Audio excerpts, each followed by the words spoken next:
Hello, and today we're going to be talking about line 3 as well as line 5 a little bit later.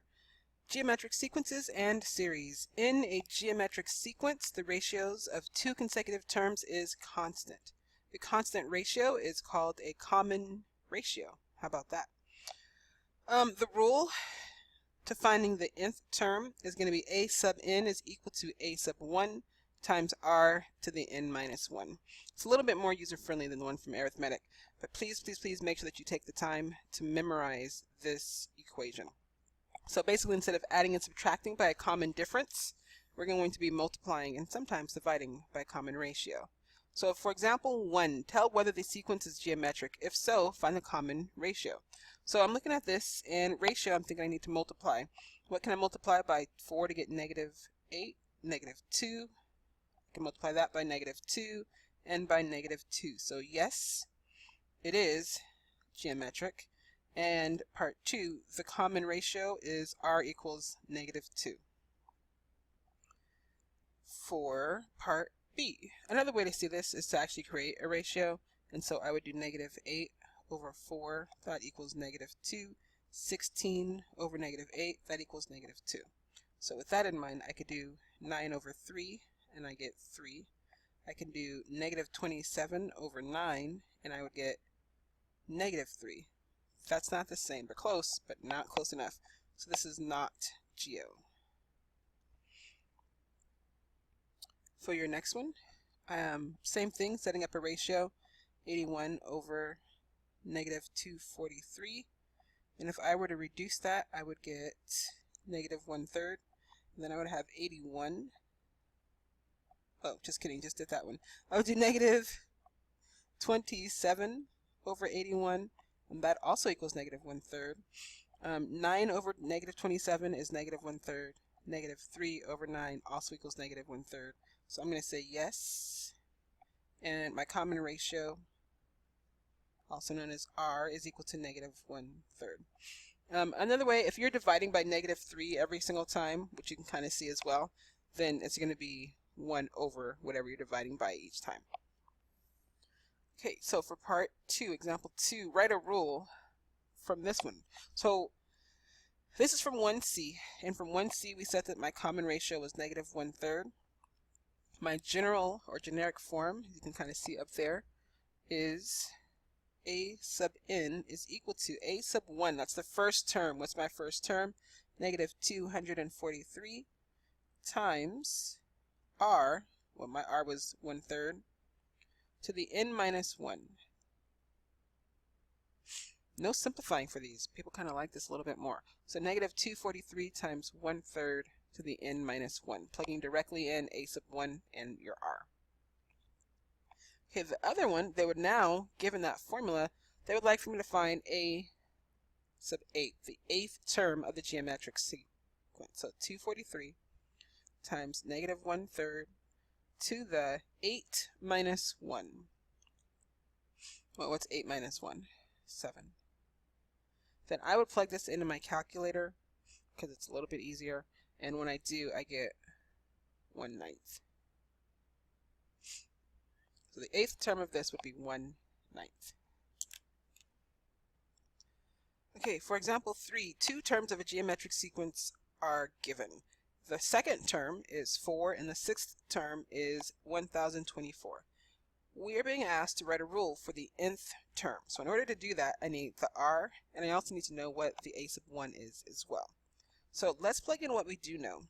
We know that the second term, plugging into here, is 4, and then that equals a sub 1 question mark times r question mark to the n minus 1. Well, this was the second term, so 2 minus 1. Well, what's 2 minus 1?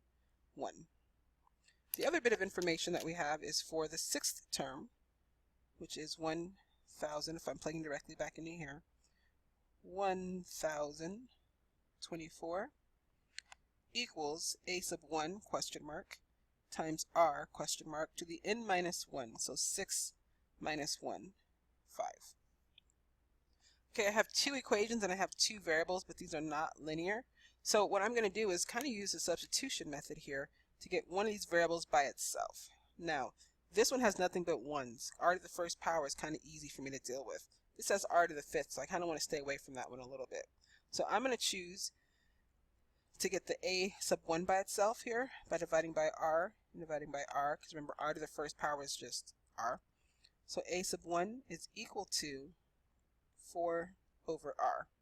I'm going to use that information and plug it into this equation. So 1024 equals a sub 1 times r to the fifth. I'm not going to write a sub 1, I'm going to put 4 over r instead. So we can simplify this. This is 4. I think it's 4r to the fourth y. Well, I have 4 over r times r to the fifth. And so I would have 4r to the fifth divided by r. One of these r's cancel out, so if I subtract the exponent, I would just have r to the fourth left over. Okay, I will divide both sides by 4. And I get 256 is equal to r to the fourth. And then I can take the fourth root. And I have r is equal to, the fourth root of 256 is 4. And then what? Well, I'm getting there. I also need the a sub 1 though. So let's go back to this equation. Is equal to 4 divided by r, but now I know that the r is 4. Well, that was nice. A sub 1 is equal to 1. Looks like I have what I need. So a sub n is equal to a sub 1, which is 1, times r, which is 4, to the n minus 1. Or, if you simplified, a sub n is equal to 4 to the n minus 1.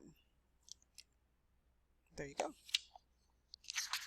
Okay, if you flip your paper over with me here, that was geometric sequences. Now we're going to talk about geometric series.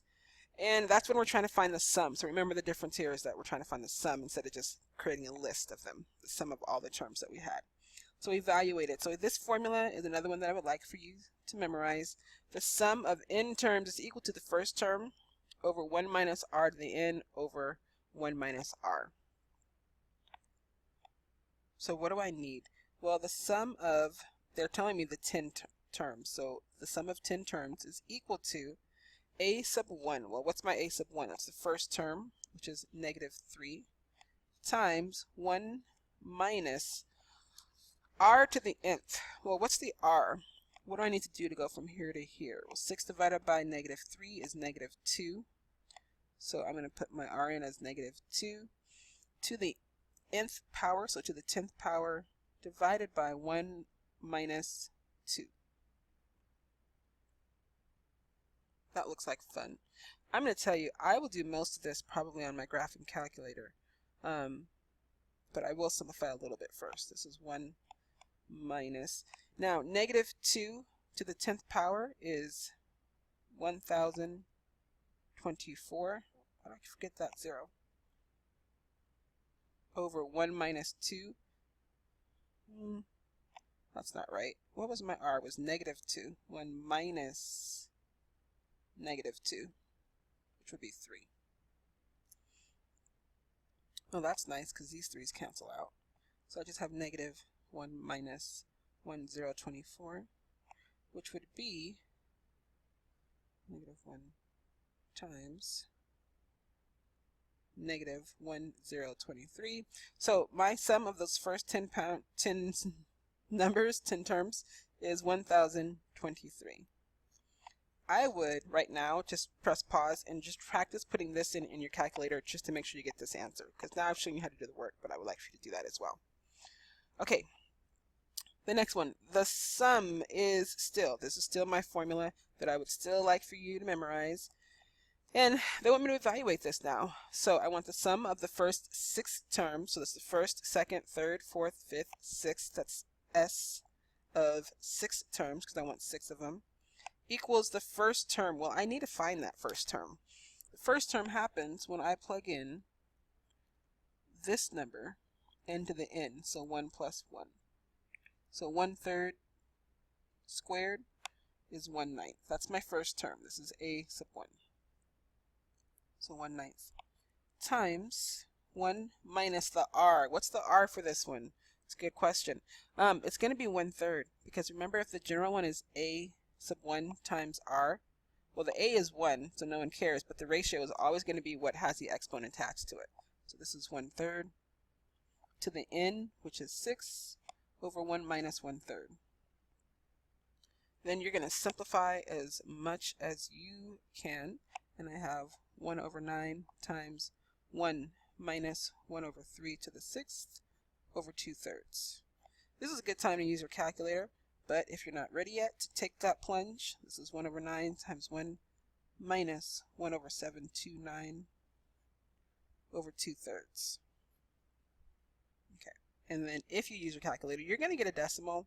Then you'll hit the math button, 364, and then I think it's number 1 to get the fraction, and this is what your answer would be as a fraction. This is the sum of the 6 terms. If you would like to see more of that work, I'll show you that right here. Step by step, you can press pause and then just check your work with this work if you'd like. Okay, for your last example.